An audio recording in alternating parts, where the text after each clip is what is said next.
Hello, and welcome to the Dissonance Podcast, where we talk about how we can strive for a world in which freedom and reason are at the forefront of all human society. So, welcome to this week's Dissidents Podcast. You have me, Jennifer Richmond, with my co-host, Winkfield Twyman Jr., also the co-author of our book, Letters in Black and White. And Wink and I just recently met our guest, Dumisani Washington, at an event, the Empowered Ed Leadership Summit. And Dumisani, you and I have kind of been in the same circles for a while now. You've been part of this coalition for empowered education, and Wink and I have always worked on these issues together. So this was the first time that we all met in person, and we really loved getting to know you, getting to know your story. And one of the questions that Wink and I always ask when we're together on a podcast is, what is your origin story? And what I mean by that is, not only what makes you tick, but you are a pastor. You are the founder of the Institute for Black Solidarity with Israel. You are an activist in so many ways. I mean, were you raised to be who you are today? What makes you tick? Well, first of all, good to see you again, Wink and Jennifer. Great to be with you all. It's funny, my wife and I, over the last couple of days, have been talking about path, talk a lot about journey, right? Our journeys together, separately, all these things. And the reason I start there, there are probably a lot of biblical themes here. It's always interesting to me as a pastor that in the Bible, the life is always described as a path, often described as a path, right? Trust in the Lord all your heart, leave not to your own understanding. All your ways acknowledge him, he'll direct your paths, right? And so mine, in answer to your question, Jennifer, has just been a winding road like anybody else's, right? Again, I'm the youngest of 7 children, born in the segregated South, Little Rock, Arkansas, in 1967. I'm a product of the 60s and 70s. But we moved from Arkansas to San Francisco, California when I was a baby. So I had no growing up, if you will, memories of Arkansas, just going back either to bury elderly loved ones who had passed away, my grandmother or grandfather, or a couple of family reunions and everything. So I knew about Little Rock in that way. But I was a California boy, right? I moved 5 years in San Francisco. Then my dad's job moved out to the Valley. We moved out to Stockton. So I'm bouncing between Stockton and San Francisco all of my life, pretty much until I graduate from high school and go to San Francisco, ultimately for school at San Francisco Conservatory of Music. So in terms of what I do, whether as a pastor or the work that I do where Israel, Africa is concerned, because they've always been connected in terms of this passion where Israel and Africa are concerned. It wasn't a direct preparation for my parents. They were not Zionists. They weren't anti-Zionists, right? We didn't have any discussions about Israel in that sense, not in the modern day, other than the Bible, right? The Bible discussions and that type of thing. So no, I think that for me, I could say that my upbringing, my parents allowed me to be. They allowed me to become. I'll tell this quick anecdote and then we'll keep going. Being the youngest of 7 children, there's 6 boys and 1 girl, right? My brothers, I have 5 brothers and 1 sister. And a couple of them in particular, my older brothers, were very, very athletically inclined. I mean, they were basketball phenoms. They're coming out of both San Francisco and Stockton. They were recruited from all over the country, the whole thing, right? I remember recruiters coming to the house, sitting in the living room, talking to my parents, right? That's how good these guys were. Well, I wasn't athletic like that. I was the 6th man off the bench. I could get you some rebounds, right? I could box out a little bit, but I was nothing like them. So my first couple of years of high school, I played basketball. I didn't hate it. It was what it was. But I was also a musician. That was something that was going. I remember coming home telling my mom, you know what? I don't think I'm gonna play basketball anymore. She said, phew, that's fine. She said, I've been doing basketball for years. She said, whatever you want to do, you do that. So I began to pour myself more into music and everything. And that's that little short story to me. So my mom and my dad, one of many things I loved about them, and they both have passed away. They allowed me to find my path. They allowed me to kind of explore and do things that were maybe a little bit differently, even than when the house was concerned. Even as an adult, as my journey went deeper into Africa, deeper into Israel, and all of these things, my parents were always very supportive. Even if they didn't feel like they understood everything that was going on, they were always supportive. So that was pretty much how my start began and how the thrust happened afterwards as well. Well, I love that answer, and I wanted to follow up if I might, because I always find origin stories quite interesting. Um, One of the things I notice, and if I'm right, confirm, I believe that when you were born, your name was Dennis, if I'm Mhm. correct, and then you became Dumisani. And I wanted Mhm. to ask you a little bit about that as a part of your origin story, because I came from Richmond, Virginia, a very traditional part of the country. And in Richmond, Virginia, there was a great reverence for passing on of family names. So, for example, my family name is Winkfield Franklin Twyman Jr. My oldest son is Winkfield Franklin Twyman III. My dad is Winkfield Franklin Twyman Sr. He was named after his uncle, Winkfield Twyman. And in Richmond, Virginia, there's the Marsh family. Mayor Henry L. Marsh III was the first Black mayor of Richmond. He was the son of Junior and the grandson of Senior. There's the Spotswood William Robinson family. The great grandfather was a saloon keeper. The grandfather was a lawyer. The father was a federal judge, and then the son was a businessman, the fourth in Richmond. And of course, there's the Adam Clayton Powell family. Senior, a minister. Junior, a congressman and a minister. The third, Adam Clayton Powell, the fourth. So I guess my question is, given that tradition in some Black American families of using names over and over and over again, how is it that in your life, part of your origin story was a new name, Dumisani? Well, what's funny is that my father, again of blessed memory, he was David Washington Jr. His father was David Sr., of course, and then one of my brothers was named David Emmett Washington. That the middle name was Emmett the third, and so there was very much of that tradition that was there that was passed down in our family and everything. I was named. My name Dennis came after one of my cousins, who one of my father's sisters. He's a few years older than me. So yeah, definitely that Winkfield, that idea is very much so much in our family. And that's part of the journey part of it. So I legally changed my name back in the 90s. I was in my 20s. And this was part of my journey. I've been a pretty devout Christian. I say devout not by my standard, just I was a very committed Christian from the time I was very young. Got saved, as they would say in the church, at a very young age. And so church was a big part of our family, obviously from the South all the way going to the West Coast. And we were part of the Baptist Church, King Solomon Baptist Church in Little Rock, Arkansas. And then, my aunt, her main one was the Third Baptist Church, probably the oldest Black Baptist churches in San Francisco. Reverend Amos Brown is still the pastor, the same pastor of Kamala Harris, right? She claims that church as her church. Now I don't know anything. I was gone long before As that. an aside, one of my dear uncles who passed away in the Korean War was named King Solomon Womack. So Yes, sir.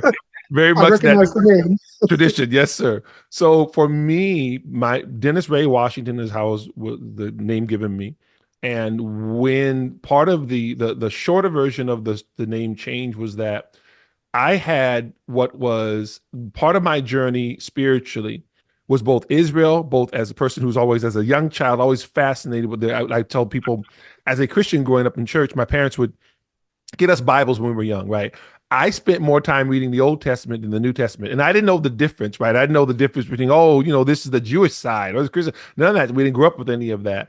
And I read the Gospels, right? I love reading the stories of Jesus, the apostles, all of those things, but probably even more so the patriarchs. I want to know about Joseph and his brothers and David. And so these stories fascinated me when I was a little kid. Didn't even really know why, because I'm a child, right? So for that was always something. Israel was always a thing that was there. Again, I didn't know anything about the modern state of Israel, knew nothing about the Israeli-Palestinian conflict. None of those discussions were had in our house or in our churches, right? It was a biblical theme, a spiritual Zionism, as I talk about in my book, right?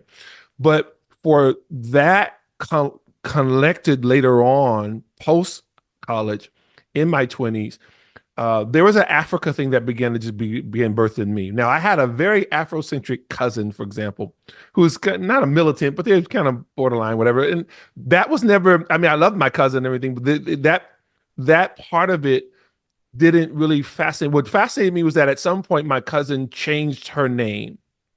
She adopted a Swahili name, and I was really young when it happened, and so I wasn't really processing it in that sense.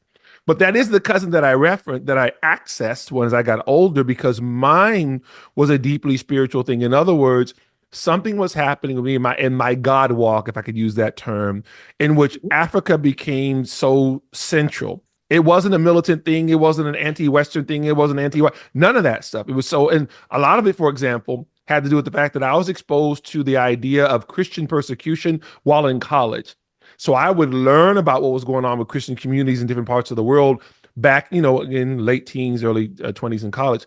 And so in that whole Africa part, learning about, for example, what was going on before Darfur became the popular thing with the Don Cheadles and everything, I was referencing these things. I was researching these things. I'm learning. So I'm praying about the persecuted church and that kind of thing. So this Africa thing was just there. I taught my kids, we homeschooled them. They learned all 54 countries on the African continent as part of their school stuff, right? So that was there. And the reason I'm saying all that is that at some point, as it went deeper for me, there was an affinity there in which, among other things, my identity began to change almost internally. That when I would introduce myself to people and say my given name, it felt like I was talking about someone else. Now, nobody was radicalizing me. No one was telling me what to do. Oh, you need to shake the shackles off of your Western. None of that stuff. And I'm grateful for that. There's no Farrakhan, none of that kind of stuff. There was none of that was going on. This was purely as innocent as it could be. Let's kind of walk this thing out. And that's why I love my parents, because, again, of course, by now I'm grown and I'm married, I have kids and everything. But I'm telling them that. So to the last point, let me land this plane here. When I finally decide, okay, this is what I'm going to do.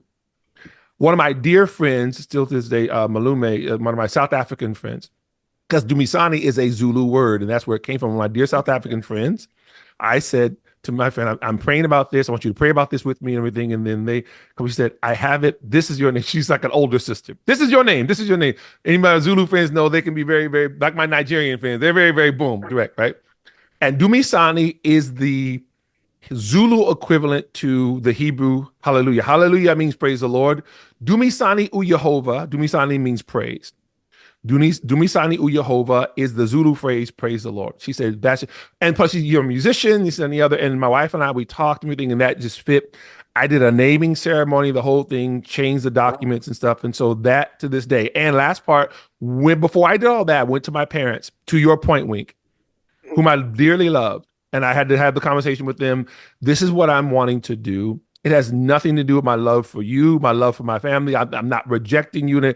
My dad and mom, they sat there for a few seconds because, this is newer, right? These are folks from the South, right? In the 40s. And so, and usually you associate this with some sort of either something radical or something, or maybe even shaking off. I'm no longer a Christian. I'm no longer all these white people and these white gods. None of that, right? So they knew this about me. And they said, okay, my dad was the one who spoke first, Wink. And he said, if that's what you're wanting to do, then that's who you are. And I kid you not, my parents by that time are in their, I don't know, math at 30, because they both passed away in their, maybe in their 50s or so, right? They called me Dumisani from that day forward and never even Freudian slipped to Dennis. They so honored me that they never even called me the given name that they gave me. They called me Dumisani from that time until they went home to be with the Lord. So that was how that happened. I know other people's stories may be different, but that was really how my story unfolded. I appreciate that. Thank you for sharing that with me. I really am moved by that because everyone has their story, of course. And in my neck of the woods, I can remember the flip side of having family names is the burden of having a family name. So, for example, when I was in college, one of my college classmates was Thurgood Marshall Jr. Talk about a name, right? Wow. A burden of a name. Wow. And of course, there was Martin Luther King the third, Andrew Young the fourth. So some names I think can be a burden through life. Yes. So, it's just a matter of how you choose to make your way through life. Absolutely. Absolutely. Yeah. I have a funny, this is a total aside and not related to your story, but I've always found, and I write this actually in our book, I always found my name was just so blah. I mean, you can almost pick the time that I was born by my name, Jennifer, right? And then to make, matters worse, my middle name is very blah as well. And it's a family name also. And that's why I have, Right. we usually do middle names as our family names. And so Mhm. one time in college, you can't change your first name easily. But you can change your middle name. You can just go into the driver at DMV and just say your middle name is something else, and they don't even check, they don't care. So I Right. changed my middle name. My original name starts with an S. I won't say it because it is a family name. And I don't want to, but I changed it from this, pretty blah middle name to Savannah. Oh, Beautiful. And my Nah, family was just like, what is wrong with you? Now, I have to tell you, I've gone back to yes, ma'am. my normal middle name. At this point, I'm just like, I've embraced it. You well, know, yeah. What's fascinating to me, once again, now I'm going to the Bible. There are, I know ancient cultures, other cultures do this, right? But I'm just thinking specifically biblically. There are characters whose names were changed mhm, at key times in their life, right? right, Before he was right. Israel, he was Jacob. Before he was Abraham, he was Abram, and so on and so forth, right? These names are changed, and they're changed in many cultures, including African cultures. This continues to be the case, right? The child will be named for something that was happening at that time, and then later on, something else will be added to the name, which is why when you meet some, they have like 6 different names. Mhm. Sometimes those Oh, names yeah. were added on Right, at right, times at right. different times in their lives and everything, right? And so it is a very older culture thing. We don't do, obviously in the West, we don't generally do that, right? People's names are their names, but there is a spiritual component to it, right? In that your name is like your beacon in the spirit realm, right? So there's something that you're known not just by the sound of that word, but who you are. And of course, who you are also become you define that even if it was passed down from generation to generation, you as a unique individual now define that name for you and then the people coming behind you and everything. So that is, I often think about that. Names will get changed in a spiritual sense, right? That even if it's not a different moniker, we become different people, right? Okay, then boom, this happened in my life, this transition, boom, this happened, this transition, and I may be a different person. That's why I will often tell people, not in a cynical sense, but when you meet somebody or you run into somebody from your past, maybe high school, junior high school, you can tell about their journey if they're talking about the same thing they were talking about in 1970, right? So if their conversation has not changed, not even being judgmental, you'll know, okay, their experience has pretty much been boom, right? If they're talking about something else, then you know that their journey has unfolded in some other way. So, yeah. Good Okay, point. so Very good point. Very good for point. me, When what I I've go embraced. home, people call me Winkfield Jr., which is just strange, cringeworthy. Well, when we just like Wink, and for me, I go by Jen, and I was telling Wink, I have embraced that because as a China scholar, how I started out my professional life, Jen Ren is a Confucian, word for, honor, loyalty, etc. And so going by Jen, I've been able to kind of embrace it that way. But I've also just like I've let it go to some extent as well. So I don't know if that says much about my journey. But Wink, I know you've got a couple other good origin story questions, so I'll stop there and let you. Just a bit more, and then I'm eager to go on to the events in the Middle East, particularly Israel and Palestine. Yes, sir. Um, what was your first memory in life, if you can share My that, if you Yeah, recall? vividly. I often tell about my kids. My first memories were being in our house on Rice Street in San Francisco. Those of you know San Francisco, it's right down the street from top of the hill, Daly City. So we lived in San Francisco, but maybe a 15-minute walk up the hill to now you're in Daly City and you're the parts of the Bay Area, right? And so I remember being in that house. I would imagine if I walked in the house now, it would look tiny. It was big to me because I was like maybe 2 or 3 at the time. Right, I right, right. remember I remember stuff like singing Michael Jackson songs in the backyard, the little yard Oh, out there. I used I to do had my little that stick. too. So apparently, because Michael Jackson and I were on the same, he was, the phenom that he was. So I Right, remember right, those right. songs. And again, having all those older siblings, right? I heard all kinds of music from gospel to R&B to some jazz, though not as much later on, more jazz. And then, of course, all that stuff. So I hear the OJs, the Spinners, the Four, Yeah. everything. I heard everything, right? And plus, my dad was a singer, was an amazing singer. He did he was part of what was called the Royal Charioteers. How about that for a Southern name, right? Back in Little Rock, Arkansas. And back in the Right. day, they would go to the radio stations and sing live. So there's a lot of music in my house. So that was some of my earliest memories, was probably being around 2 years old, maybe 3, there in San Francisco in that house with my family. Wow, I love that. That's a great story. I always think that whatever your first memories are have an impact throughout your life. That they at least an impression on you, an imprint, Yes, absolutely. for better or Absolutely. for worse. Yes. One of the things I love about this conversation so far is the significance and the meaning of names, the soul we infuse into them, the spirit. How does that translate into the conflict we now see in the Middle East? Because there are some people who say Israel, there are some people who say Palestine, and there are some old timers who say Judea. What is the meaning of name and the significance of name as far as the Middle East conflict today? That's a powerful point, Wink, because of the politicization of that conflict, right? Probably more than any other, right? If people know of no other geopolitical conflict, they know of that one, which is why for many people, they'll think it's the biggest thing in the world.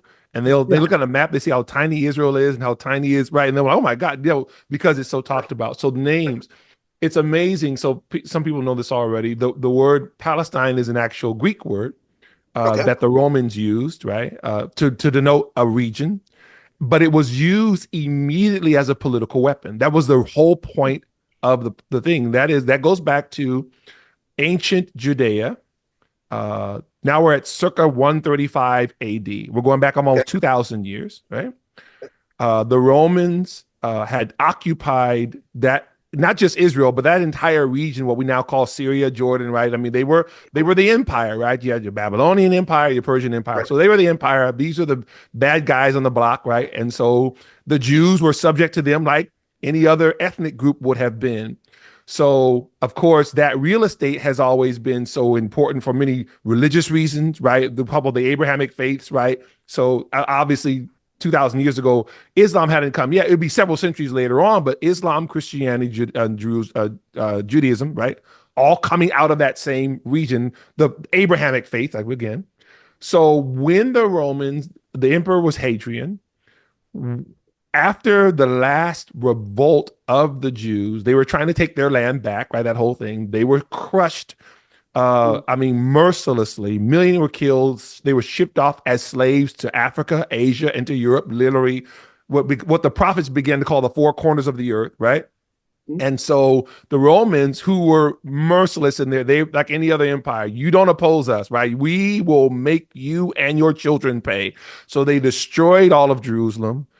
They had already torn down the temple, and they renamed the land Syria-Palestina after the Syrians and the Philistines, after Israel's arch enemies. Now, for those who are listening to it, oh, you're just a Zionist. No, those are the facts. Yes, I am a Zionist, but I'm just saying those are the facts. The facts are that's where the word Palestine came from. So it was a region, and then I say it's political because they chose names of their arch enemies because they were literally attempting to erase Judea. They were trying to erase it from the memory. The Romans were very, very thorough. Long before there was a Gestapo, long before the Romans were like, boom. So we will make you and your grandchildren pay forever opposing us was their mindset, right? So to this day, when you go to Rome, you see the Ark of Titus, and that is the Romans carrying off the articles from the temple, right? They're not shy, but they're not going, yeah, this is what we did to the Jews 2,000 years ago. Here it is right in the middle of our square. You better recognize that's their mindset. Is that, right. I'm not saying that Romans are like that or Italians are that way. I'm just saying that was the mindset, right?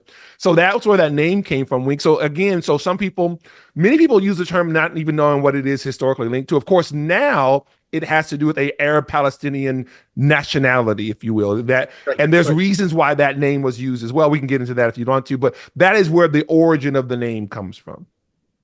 I hope I answered that question. I've got you mentioned the word Zionist, and obviously as the founder of the Institute for Black Solidarity with Israel, you're a Zionist. Uh, I think Wink, well, I won't label Wink. I think, we both are, uh, we have affinity towards, Yes, ma'am. I That's a hate good that word word. to I hate the word use. affinity. I don't know why I said it. But anyway, my question for you is, a lot of people, when we see this clash right now that is playing out, not just in Israel and Palestine, in the United States, a lot of like the Black movements, namely BLM, identify with the Palestinian movement, right? It's the oppressor, oppressed, brown skin, etc. And so to have you as, openly as a Zionist, openly supporting, Israel and looking at the intersection between Africa and Israel. Tell us just more about that, how you're addressing the conflict, given your certain perspective, which is not mainstream in American Black communities. Or again, I don't even know if there's such a thing as American Black communities, but given BLM, et cetera, that's their stance. How did you come away with a different stance? Well, again, to your last point, yeah, obviously, in the week you said before, if there's what 40 something million Black Americans, Over 40 million Black Americans, there are over 40 million. That's yes, almost like, to me, like, what's the word? Like the canon yes, of sir. life. Yes, sir. Everyone is an Yes, sir. individual, in other words. Absolutely, absolutely. So, I don't say it as artfully as Wink does in my book, but what I talk thank about you. is that the fact that we are no people are a monolith, right? There's no white perspective, Black perspective, Jew perspective. However, there are overarching stories, right? There are stories that we can point to. And then now, in answering your question, Jennifer, when I use the example of the Black American quote unquote experience, obviously it's not a monolith, but if you're looking at a big story of slavery through segregation, through Jim Crow, all the time, and then that's a overarching story. It didn't impact everybody the same way, but there's an overarching story, which as a musician are told in things like Negro spirituals, right? And different stories that are passed down, the lives of people like Harriet Tubman or Booker T. Washington or Frederick Douglass, right? These are Black leaders. They're Americans, but they help define an overarching story, right? In terms of the Black experience. So having said all of that, there has been a spiritual Zionism that has gone through the Black religious community for centuries. This is not new, and it's still to this day. I say spiritual because it's not about the Israeli-Palestinian conflict. It's about Bible, right? So let me go back to this part. There's a reason why the vast majority of the Negro spirituals were set in the Old Testament. Joshua fit the Battle of Jericho, Swing Low, Sweet Chariot, Go Down Moses. Even people who don't consider themselves religious know those songs. Jewish people sing those songs like Go Down Moses in their Passover Seder's, right? So these how universal these songs are. One of the greatest gifts from the Black community to America was its music, right? You don't even get rock and roll and jazz unless you come through the Black experience. That's how it actually happens, right? We're the gatekeepers, if you will. I'm saying all that to say, when it comes to the Israel part of it, the newer phenomenon in terms of the state, although the state of Israel was reborn in 1948, it was around the 60s when it became a political weapon in the hands of those who were fighting the battle. Black folks, I always say this, we didn't choose the Israeli-Palestinian conflict. It chose us. It came to our community, right? This was the Israeli-Arab conflict. Israel gains its independence. 5 different Arab armies come and fight. So you have all these type of things. And on the Arab side, they call it the Nakba, and Israel came and stole land. And of course, on the Israeli side, so no, this is our home, and we just want to live in peace. So that whole thing, right? We have that whole discussion. The Black community, in that sense, wasn't really involved, right? Not in the Black American community. Africa was in terms of what was going on in the region, if you will. The way we got involved, I say now we, the collective we, I've already given my disclaimers about, there's no collective, right? We got involved because the propaganda war was targeted at our community. Right? Meaning Israel was called, the Israelis were called settler, colonial, occupiers, apartheid, yada, yada. All those terms are very personal to us. Israel's called a Jim Crow state. Zionism is racism. These things were being said in the 1960s. This is not very subtle what they're doing. What they're doing is saying the Israelis are treating us, meaning Arabs, the way white folks treat Black folks in the South. Therefore, ipso facto, you are a anti-Israel person if you are black. That propaganda started back in the 60s. Again, it wasn't generated from us, it came to us. And give you one other example. Who's they? Yes, sir. I might ask. Who is it coming from?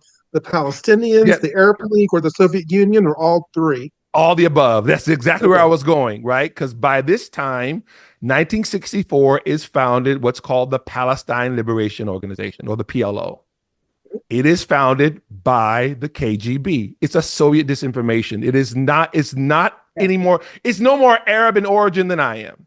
Now, for those who may be getting upset listening to this, we have all the receipts. And I'm not saying that the Arab Palestinian people aren't a people. I'm not saying there's not a conflict. I'm saying that that organization, which defined Palestinian liberation, was born out of the KGB. We know this because one of the KGB agents who defected, and I wrote about this in my book, and there's another book people can get called Disinformation. He explains where the PLO comes from, where FARC came from, which is the other liberation army of one of the southern American nations that you remember right now. And he talked about the liberation movements, including Black liberation theology, came out of the Soviet Union. Again, I'm not saying they weren't addressing real things. I'm saying those movements started out of the KGB, right? And so Yasser Arafat becomes the chairman of the PLO in 1969, for those who know some of these names. And what's the first 69? Yeah, 69, the year after Dr. King had been assassinated. And what's number one on the agenda? Black community. Google his name. He's standing there with Jesse Jackson. He's standing there with Yasser Arafat. Standing with Louis Farrakhan. He's standing there with Nelson Mandela White. He gets these photo ops all the time, and the buddy, chummy as much as he can with Black leaders. This was not happenstance whatsoever. What he was doing, because we know pictures are worth 1,000 words, right? If he's standing next to someone who represents civil rights, you better be sure his goal is for everyone to see him as a civil rights leader, which is why to this day, Hamas could literally slaughter innocent Israeli Christians, Muslims, and Jews. And there's a section of people that will say it is their what? Liberation struggle. That was exactly Yasser Arafat's goal. That was the KGB's goal. That's where those terms come from. Why were they so particular in the Black community? Because it was our community that they accessed or tried to exploit for that purpose. Now, let me say this last thing. Regardless if that Black American is pro or anti-Israel, that's not even my point. My point is that it was made a Black issue when it was not a Black, it was imported to us. That's my point. My point is that for me to say to Wink, you're a Black man, therefore you should be pro or anti-Israel, is completely inappropriate, has nothing to do with his Blackness. He would need to understand maybe the journey, part of the larger history, but at the end of the day, Wink's gonna have to make a decision based on what he feels is right. And that's part of what we do. We tell the story. Why were our ancestors singing songs that are rooted in spiritual Zionism? What did that mean? Because that's not just a cast off, right? And part of the problem that the pro-Palestinian KGB movement has met for a long time is for Black folks who either they were church folk or they had any type of reverence for it, no matter how religious they were. When you say something to that person like Jesus was a Palestinian, they look at you cockeyed because that doesn't make sense to them. That doesn't, what do you mean he's a Palestinian? He's a Jew. No, he wasn't. He's a Palestinian. And that's part of the political fight that's going on now. It's an attempt. I told you that when the Romans changed it to Palestine, they tried to erase. It's the same mindset, right? No, regardless to your stance on Zionism, Jesus was a Jew. As a matter of fact, Palestine comes from the word Philistine. So you're calling Jesus a Philistine when you're saying that he's a Palestinian. So you might want to, in the interest of scriptural integrity, not do that. Two things I've come across recently that just boggle my mind. I want to hear your comment on this. So thing number one, I think there's a recent movie that's being produced or greenlighted, and it's the story of Mary. And they had slotted as the actress that played Mary, a Palestinian. No, I'm sorry, an Israeli. Really. And people have lost their minds. You can't have an Israeli play Mary, but wasn't Mary Jewish? I don't know. And then number two, I think I read this on your X account. Yes, sir. There was a recent murder of a Tanzanian by Hamas terrorists. Yes, sir. People don't always understand that Hamas and some of these Arab people are not necessarily pro-Africans. Mhm. These may be some very anti-Africans. Comment upon those 2 points, if you might. Oh my goodness. Okay, let me do this. I'll do I'll do the first one first. So again, biblically speaking, Mary, Joseph, and the entire story, the Advent, these are all Jewish people. Elizabeth, Mary's relative, Zechariah, who becomes John the Baptist's father, all Jews. Zechariah was the high priest in the temple. Not only did you have to be a Jew, you had to be a Levite, right? So this is a completely Jewish story, right? So yes, so Mary was a Jew, just like Joseph was a Jew. And then Jesus, if you want to talk about his earthly heritage, was a Jew, right? He's raised as a Jew. He observed Shabbat. He said the Shema for my Jewish friends. I mean, seriously, there was nothing. He ate kosher, and all that stuff. This is what it was, right? Unfortunately, the politicization of that, people kind of start, screaming, but he's a Jew, right? So he even said that he was sent to the lost house of the sheep of Israel, right? He literally, there's all these Israel things. Before the Great Commission, he sent his disciples to Jews. There was a whole thing. There's a whole conversation, right? So a Jewish woman playing Mary, it's just fine, right? It doesn't have to be Jewish, right? But the fact that people lost their minds, that lets you know the level of disinformation. Wink and Jennifer, we could have a whole conversation about the level of disinformation and the emotional part of what's actually going on. People are upset about things that many who don't even know what it is they're upset about. And that's unfortunate. That's the propaganda part of it, right? I started telling another story, but let me just suffice to say that some people are, I can use this word, triggered by things based on stuff that's almost subliminal to them, right? So this is what's happening now. Again, this was the point of the KGB. Remember, the KGB is a disinformation arm, right? They're spies in there, but their whole point, as Yuri Bezmenov said, one of the famous KGB agents who defected back in the 1980s, he said, our goal was to change your perception of reality. He said, people think about James Bond. He said, no. He said, we just tried to make you all see something as it wasn't, so you would fight with each other. I'm like going, and it worked like a charm, right? And so I'll leave that one there. Okay. So that's what that is. So people get upset about that because unfortunately they're triggered by things that they may not even understand, right? So that's where we are now. But to the African part, boy, so this is one of the great disinformation thing, and I don't want to get you guys in trouble on your podcast. I'm going to make sure this is. I'm not that you, not you. I'm going to say I have to. In order to address that, let me do it this way. Yeah. When it comes to what just happened, I'll use this as an example. So when Hamas invades Israel on October the 7th, and they kill a lot of people, and they take all these hostages, in Israel at the time, at any given time, there could be several hundred Africans from different parts of the continent, right?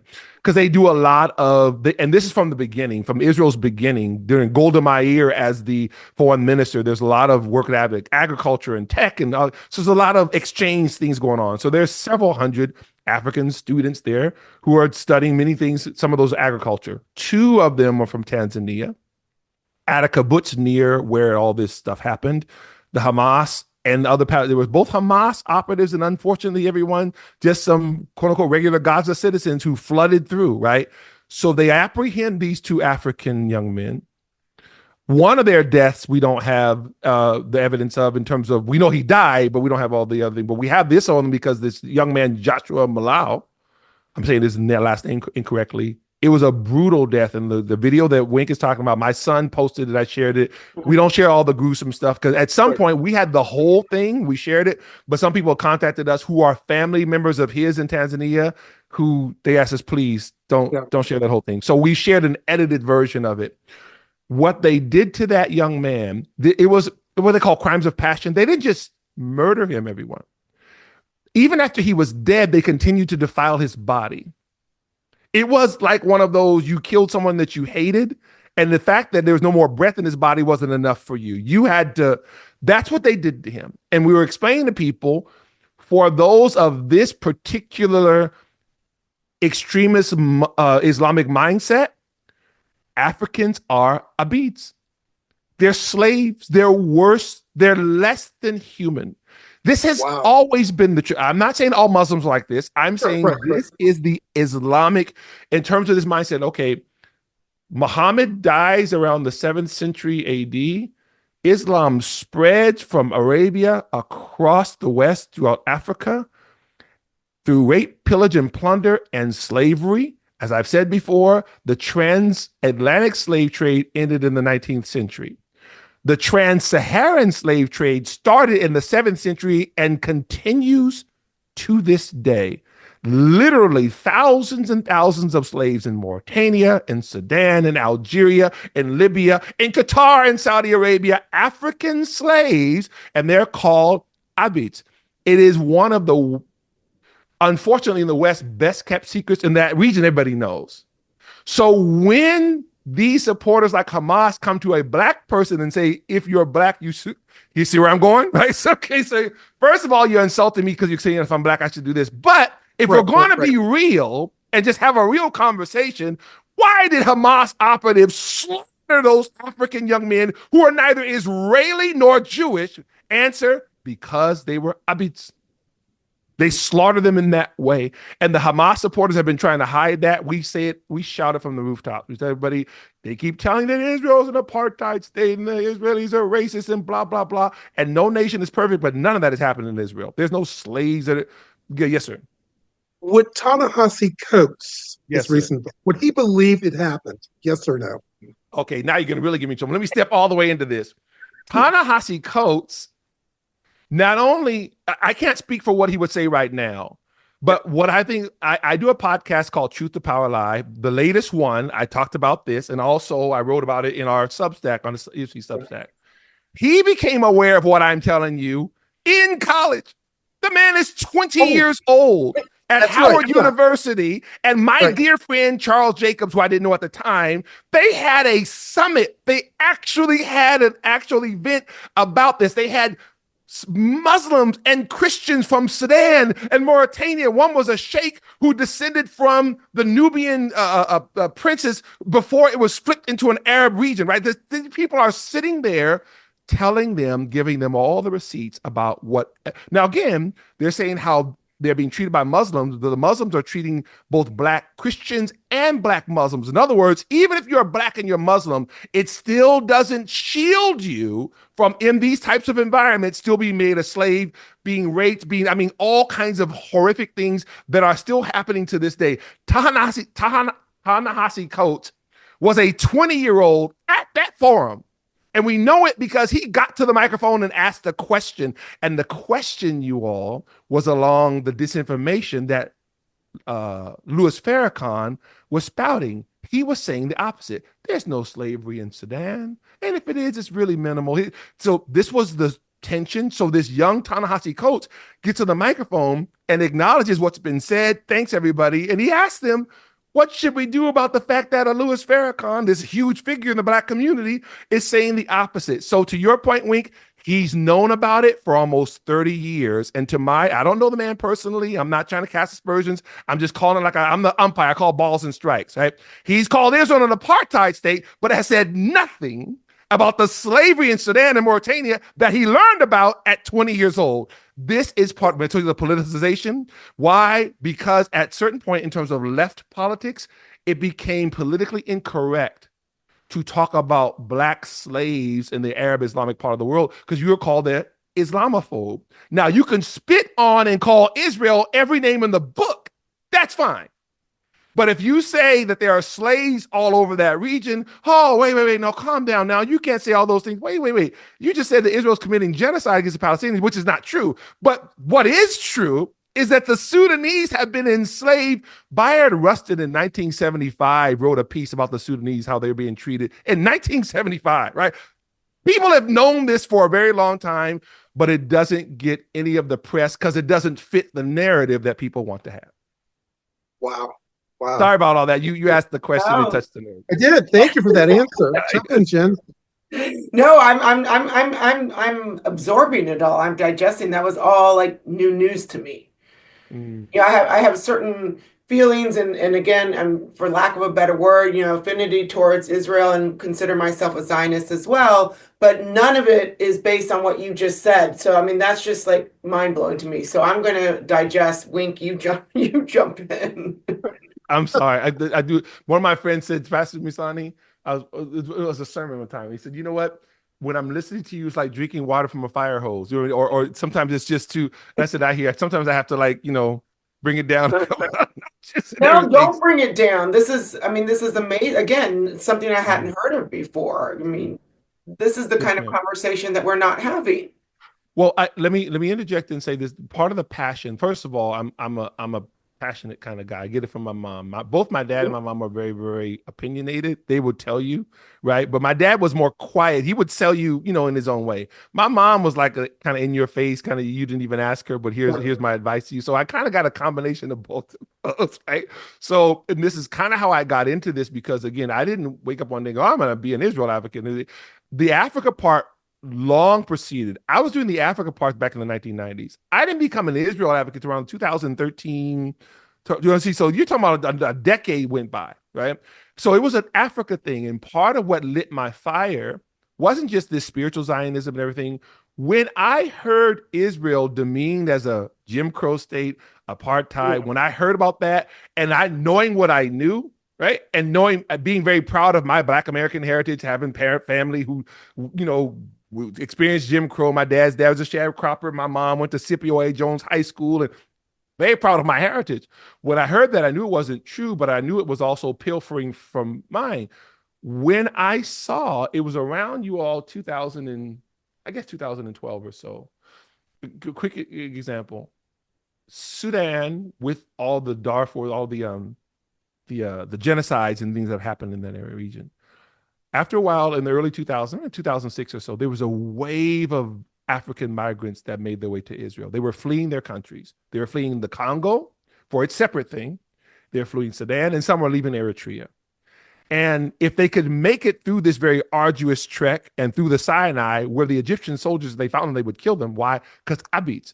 The Egyptian soldiers would behead African migrants going through their territory for the same reason. I'm telling you, it is as real as it was during the time of Muhammad. If you're Black and you're found in any of these regions in the wrong time, talk about after the mid sundown towns in the United States of America ain't got nothing.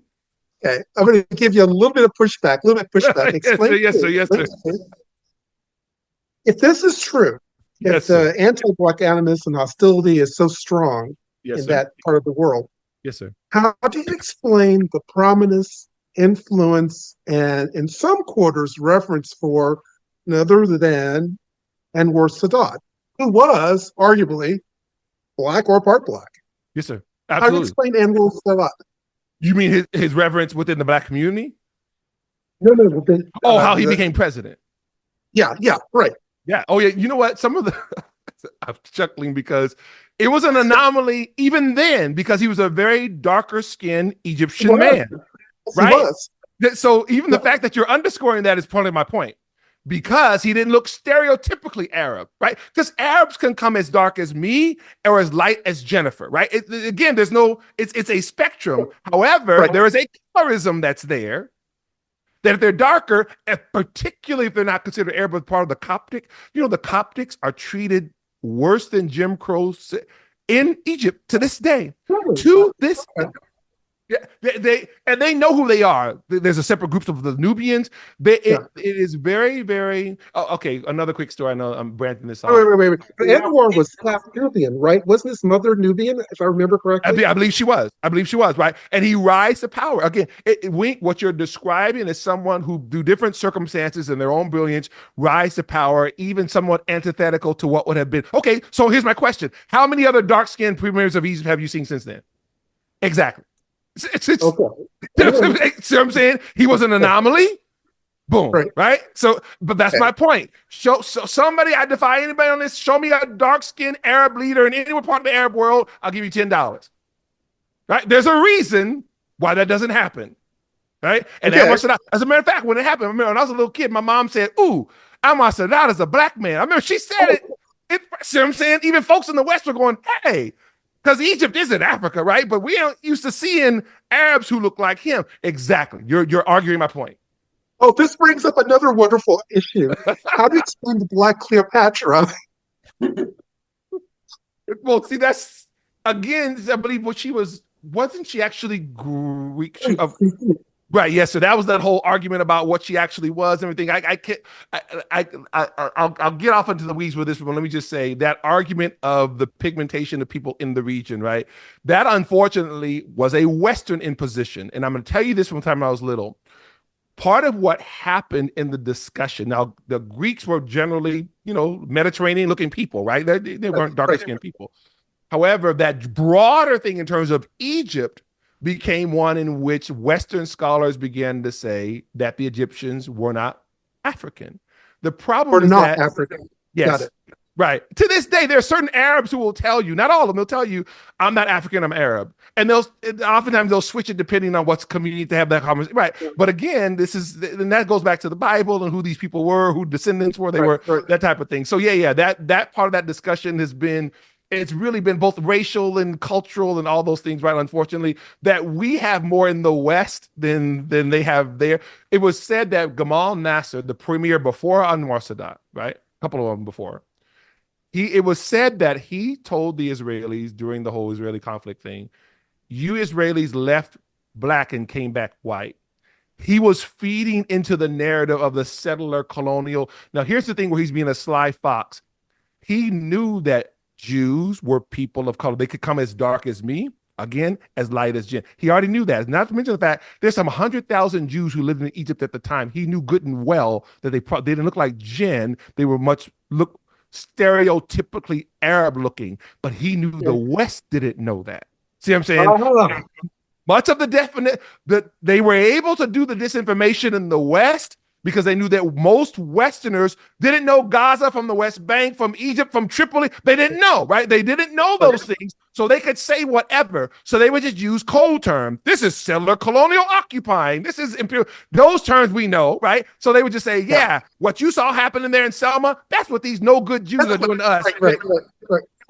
No evidence for it, right? But that's what they would say. And they've been beating that drum for 50 plus years, right? That's one of the reasons why even young college students who couldn't find Gaza on a map, they'll tell you what the Israeli-Palestinian conflict is, and they won't know what they're talking about, right? They'll say it because of how it's been fed into them. And all due respect to those young kids, it's not their fault.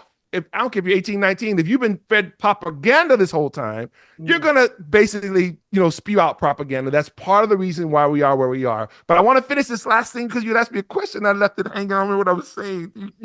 I was trying to answer your question and people who are listening, he was saying blah, blah, blah. And I can't remember what it was. Oh, you asked about the last thing. You asked me about well, no, it wasn't the African thing. It was something else that you had said, but I'm sorry. Let's just keep going. We'll keep flowing. If I remember, I'll say something. I'm sorry. Yeah, you remember. You'll come back. Wow. This is so deep. This is just so interesting. One of the things I just really don't like, and I thank you for explaining it so well, I dislike the idea of people manipulating people by digging into their lived experience in America and then having them misperceive reality elsewhere. That really bothers me because you're just leading people like sheep down a primrose path. And I don't know what's the answer to that? How do you stop manipulation grounded in a segregation and Jim Crow history? How do you do that? If I can, before you answer, Dumisani, I just, I was thinking the exact same thing I know that through conversations like this, through the work that we were doing with, the Coalition for Empowered Education, through IBSE, we're starting to, I don't know, get out into the public space, but we're so behind the ball, right? These narratives have been baked in, like you mentioned, and we've talked to Isabella Tabarovsky about this. From KGB back in the 1960s, these have been kind of fed into our narrative. It's been there for so long, and so trying to weed it out now, I just, while we'll continue doing what we're doing, is there any other way that we can change course? So I can the best way for me to address that is it's spiritual in nature and to make it relevant here. And just really briefly, there's a concept scripturally, both from the Old to the New Testament, when it comes to speaking truth, right? One of my favorite stories is when in the book of Nehemiah, that is the story of the rebuilding. It's a dual book, Ezra and Nehemiah. And Nehemiah is the Jewish man who's actually part of Artaxerxes' staff, king of Persia, who's allowed to go back and oversee the rebuilding of the wall. Right? He goes back to reinsure Jerusalem's defense, if you will. And part of the story includes the temple, which has now been rebuilt after the destruction by Babylon. And now the people are gathered, and the priest, Ezra mainly, is reading from the Torah scroll. And I believe it's around the 7th, 8th chapter of Nehemiah. And as he's reading, the people begin to cry. They weep, because he reads all day long. He's reading basically from Genesis through Deuteronomy, right? He's with the first 5 books of Moses. And he's reading. Now, remember, this is a restoration movement, right? They've been 70 years as slaves in the Babylonian and Persian Empire, and now they are returning to their ancestral homeland. They rebuilt the temple, so religious life and civil life is beginning to reshape, right? And there are some people who are young who've never known Jerusalem. They were born, obviously, in exile, because 70 years, that's 2 generations, right? And in that scripture, people begin to cry, and then they have to tell them. That's where that famous passage in Nehemiah, the joy of the Lord is your strength. They said, don't cry. You have to be strong. They're crying, Jennifer, to your point, because as they're hearing the priest read the Torah, it's only then beginning to hit them what happened. Up to this point, it's been a reclamation project, right? I'll read it with the temple and the wall. And so you're very busy. And for those people like yourself, you all A-type personality. You're busy, you're doing. And much of who you are is defined by what you do, right? And sometimes we sit back, okay, why is it I'm doing this? Or how did we get here? So Jennifer, your statement is, how did we get here? For decades, this amount of disinformation that's affected our schools, our homes, our families, the gender wars, right? Men against women, women against men, the generational wars, all parents are dumb, kids are dumb, just these things that are sent there to destroy our country, right? To destroy us, not just as Black folks, but they had a special one for Black folks and a special one for it was like an all let's use everybody that we possibly can to destroy this great democracy, the oldest constitution in the world, right? The oldest democratic nation, if you will, that's still a singular nation, right? So, to your point, Jen, what happens is that as people are doing the work, they are their own Nehemiahs. They are doing some sort of restoration of something that was not just in a nostalgia sense, right? But in a common sense thing, right? So, okay, we already know it doesn't work to judge people by the color of their skin and not by the content. We've known that for a long time. We've really gone off the rails. DEI has its own thing. Let's get back to some sanity, right? Okay, let's let kids be kids. How about we not have really deep sexual conversations with 3-year-olds? How about that's just inappropriate, right? How about whatever your thing is, how about we let him or her play and we can have those conversations a little bit later on. People are some of what they're revolting against, Jen, and we can stuff like common sense things. Let's have some peace. Let's have some civility, that type of thing. So for this, when it comes to the Israel one of it, much of what people believe is propaganda. So some of it is just having conversations. Another scripture, Isaiah, come, let us reason together, saith the Lord, right? Let's sit down, look, after all the other blah, blah, blah. Let's actually talk about the facts, how we got here. Yes, we got to deal with where we go from here. But one of the things that happens is that knowing how we go from here is greatly informed by how we got here. How did we get here, right? Why here? Why are kids on college campuses having Hezbollah flags and ISIS flags and Palestinian flags and call it, okay, wait. Someone have to like time out and go, wait. Regardless how you feel about this, where do we get to the point where Jewish students can't walk through the quad? Wait. What's actually, why are they ripping mezuzahs off of Jewish dorm? How did we get here? Well, resistance is justified when people are occupied. Okay, that's a slogan that doesn't really explain anything. Let's actually talk. So Jennifer, we've come to a place now that we are all attempting to wrap our arms around how we got here, or at the very least, what we do from here. And it's like they said, it's like eating an elephant. It's a lot. So everybody has to kind of work on their section of the globe, if you will. If that makes sense. You talk about the journey you're on, and we're all on journeys, I think, throughout life. One of my mom's favorite spiritual singers was James Cleveland, and I know you know of James Cleveland. Yes, sir. And he once sung a song, and the song was to the question, if anyone was to write his life story, for whatever reason there might be, and he said, well, if you write my life story, say one day I was lost, but Jesus found me. If someone were to write your life story one day, what would it be? Good question. Boy. You know what? I couldn't pick it. The first thing that comes to my mind, Wink, is that with everything else that I either felt to do or attempted to do, the most important thing for me, other than my relationship with God, was my family. At the end of the day, my wife, my kids, that's my world. I operate in that world as much as I can. When I go out and do what I do it happily, gladly, sacrificially. But man, I live for the moment when I'm on the plane that's going back to home. And so, yeah, my life story would be that the greatest gift that God ever gave to me, other than salvation as a Christian, is this amazing woman who's been my wife for 36 years, who's given me 6 children, from whom has come 3 grandchildren. That is, if nothing else happened, right? If everything else stopped today and I could just kick it with them I'm a happy person. I really am.